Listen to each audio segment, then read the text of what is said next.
This looks like something that you'd be driving in the California sun in.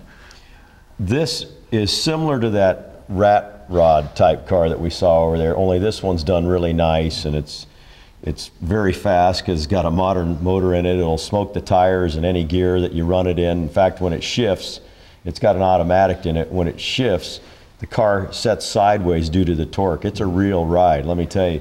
But what's neat about this car, I've driven it a lot on the street, and being an open roadster, people roll up next to you in a car and they roll their window down, they go, "What is that?"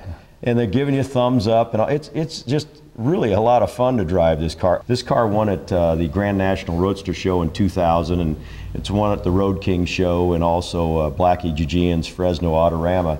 But it's got the cool look, the white interior with the yellow piping, and it's got a lot of Moon Eyes stuff on it. Our good friends down at Moon Eyes, Chico and the group down there, were involved with the fellow who built this car. And it's got mufflers. Even though it looks like it has straight pipes on the car, it's got mufflers, and it's a decent sound. It's not a ridiculously loud car. It's legally the right decibel amount, but it's just a blast. It's got this Duval windshield on it, you know, which is the split laid back windshield, which was influenced by boating. It's where they got this idea from originally.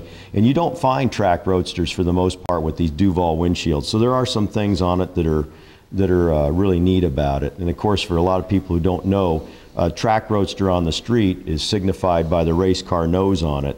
And this also in, I think it was 2000, 2001, was one of the 100 best cars in Rod and Custom magazine. And it was one of only 2 track roadsters that were listed on that list. That's quite an honor.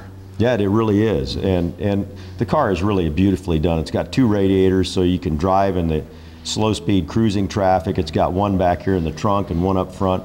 You can turn on the second radiator so you can do the slow speed Friday night cruising around town, and the car's not going to overheat. So it's really a practical car. And the Hillborn injection's been done electronic. Well, you mentioned smoking tires. You have a car in the other building that it smokes tires. Oh, yeah, big time, as I would say. Yeah, it's Miller time. Ed, you said smoking tires. This is a car that I'm sure smokes the tires. What's the history here? Well, this car ran in the mid to late 80s. We just happened to come across this car. It's a weird thing. People ask us, how do you get these cars, or you know, how do you find them? Well, they sort of have a tendency of finding us. I mean, it sounds ridiculous, but it's true.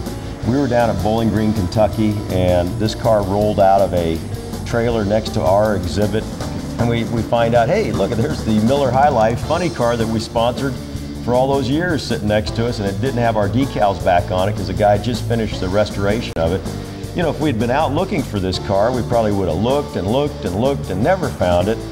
But it was sort of a serendipity, just the way it came about. Yeah, it's funny that people think that at a certain point they no longer have value, so let's park and forget about it, or let's cut it up. Well, it happens all the time. Yeah, it's turned into a dune buggy. Yeah. You know how many famous race cars have been turned into dune buggies? Yeah, sad. A lot of people don't think there's, you know, it doesn't take much to drive a drag car, but it takes a lot more than what most people think. Those that know, and the few that don't, you know, what can you do about that? Yeah.